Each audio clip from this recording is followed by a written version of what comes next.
Salut à toutes et à tous, bienvenue sur ma chaîne Ciné Série Galaxy. Aujourd'hui on se retrouve pour une critique d'un nouveau film sorti ce mercredi en salle, mercredi 4 décembre.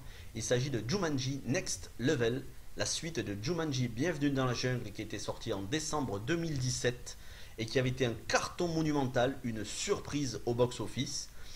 Il s'agissait en 2017 déjà d'une suite en forme de reboot du Jumanji original avec Robin Williams. Alors, qu'est-ce que cette suite de la suite apporte de nouveau? Est-elle originale? Est-elle intéressante? Ou est-ce juste une suite insipide pour faire de l'argent sur une franchise juteuse? Je vous dis tout juste après le générique. Wow.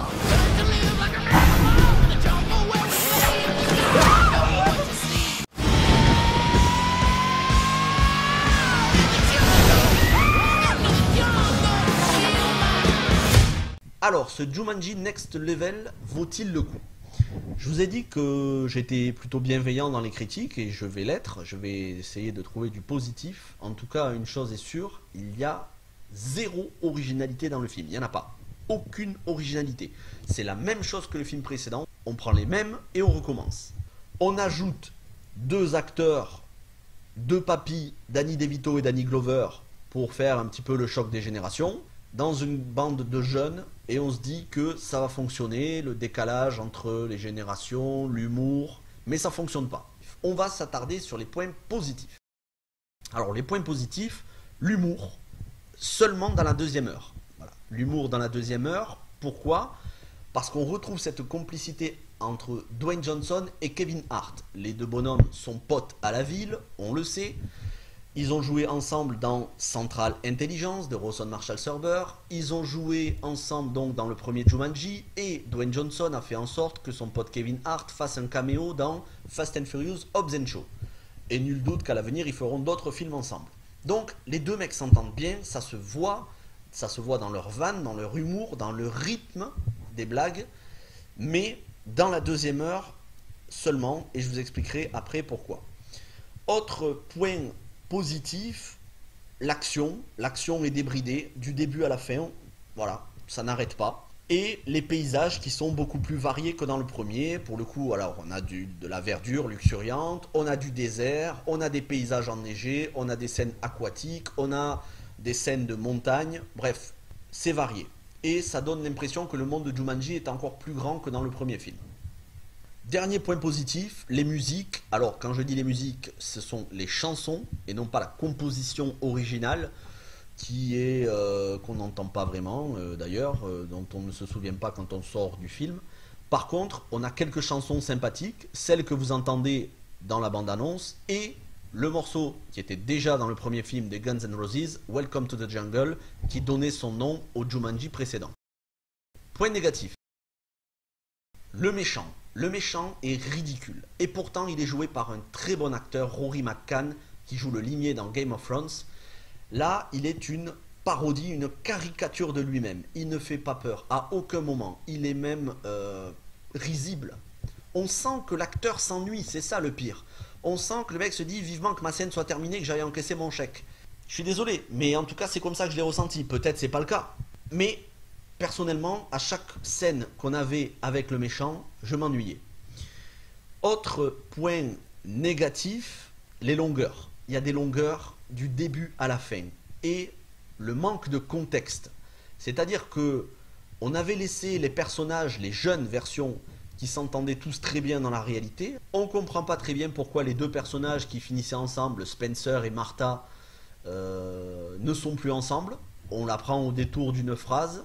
Ensuite, gros point négatif, et c'est peut-être le plus gros point négatif du film, le fait d'avoir échangé les personnalités. Je vous explique. Danny DeVito fait le grand-père de Spencer. Et Danny Glover fait son ancien associé, ils tenaient ensemble un restaurant, qui vient lui rendre visite. Les deux ne s'entendent plus, on apprendra dans le film pourquoi ils se sont brouillés, et c'est eux qui sont transférés dans les corps de Dwayne Johnson et Kevin Hart. Autrement dit, au lieu d'avoir la complicité de deux jeunes lycéens ou étudiants qui s'entendaient bien dans la réalité et qui étaient incarnés par Dwayne Johnson et Kevin Hart dans le jeu, là, on a deux papis qui ne peuvent pas se supporter qui sont incarnés dans les corps de Dwayne Johnson et Kevin Hart. Donc il n'y a pas cette complicité qu'il y avait. Ils passent leur temps à s'engueuler. Dwayne Johnson fait un vieillard grabataire grincheux et Kevin Hart fait un vieillard grabataire et grincheux, mais qui en plus n'arrête pas de parler. Du coup, toute la première heure, c'est saoulant. Jack Black, c'est un autre personnage, c'est Fridge, donc le jeune afro-américain.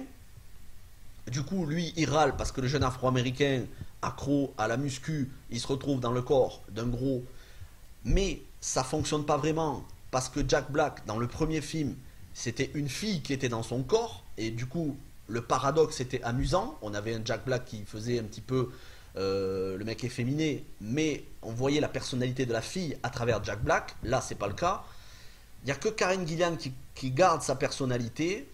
À cela, ils nous ont rajouté Awkwafina, la jeune actrice asiatique Awkwafina, qui donc joue le rôle de Spencer. Elle, pour le coup, c'est un garçon qui est dans son corps, le garçon que jouait Dwayne Johnson. Et à la moitié du film, heureusement, ils finissent par une pirouette scénaristique voilà, ils tombent dans un lac magique qui inverse leur personnalité et ils se retrouvent tous dans le corps qu'ils avaient dans le film précédent. Et là, de nouveau, on retrouve la complicité qu'il y avait entre les acteurs dans le film précédent. Écoutez, je ne vais pas dire que c'est un mauvais film, c'est un bon film parce qu'on est diverti, mais c'est pas un très bon film. Le premier Jumanji, Welcome to the Jungle, qui était sorti en décembre 2017, pour le coup, c'était frais. C'était déjà, on s'y attendait pas à ce qu'un nouveau Jumanji sorte, donc il y avait cet effet de surprise. Et en plus, c'était une idée originale. Le jeu de société Jumanji se transforme en jeu vidéo. Là, il n'y a pas de concept comme ça. On reprend le même concept. Alors, petit bonus à la fin du film, les personnages se disent que ça y est, c'est bon, ils ne retourneront plus à Jumanji, sauf que c'est Jumanji qui vient à eux. En effet, la faune et la flore de Jumanji, donc la faune et la flore virtuelle, arrivent dans le monde réel. Et donc cette fois-ci, ça va être peut-être un petit peu plus original. Ça ne sont pas les personnages qui iront à Jumanji, mais Jumanji qui viendra aux personnages. Bon, écoutez, on sent vraiment que la suite, elle est faite pour faire des sous, hein, c'est très clair. Donc, quelle note je lui mets? C'est pas un film médiocre, donc je vais pas lui mettre 2,5, mais c'est pas un très bon film, je lui mettrai pas 3,5, je lui mets 3. C'est un bon film. Il y avait du potentiel pour faire une suite amusante. Malheureusement, c'est plombé par des longueurs et par un manque de rythme. Évidemment, par le manque d'originalité aussi. Ça reste quand même un bon divertissement. Il ne faut pas non plus bouder son plaisir. Mais sitôt vu, sitôt oublié. J'espère que cette vidéo vous a intéressé. N'hésitez pas à me dire si vous êtes allé voir le film. Qu'est-ce que vous en avez pensé? Voilà, encore une fois, j'essaye de ne pas être trop dur avec les films. C'est facile de casser un film. Ça aurait été très facile pour moi de dire ça vaut rien, c'est de la daube. Mais non, le film a des qualités quand même. Je ne me suis pas non plus ennuyé pendant 2 heures. Voilà, j'essaye d'être le plus honnête possible. J'espère que ça vous a plu. Si ça vous a plu, n'hésitez pas à laisser un pouce bleu, à vous abonner, à activer la cloche pour avoir les notifications et à me suivre maintenant sur Twitter. En plus de partager cette vidéo sur les réseaux sociaux, vous pouvez me suivre sur Twitter. L'adresse est en train de s'afficher à l'écran. Et vous pouvez retrouver aussi l'adresse dans les commentaires. On se retrouve pour une nouvelle vidéo, un nouveau film sorti ce mercredi 4 décembre. Je ne vous dis pas le film, c'est une surprise. Je vous laisse aller voir sur ma chaîne YouTube. C'est un excellent film. Allez, à tout de suite.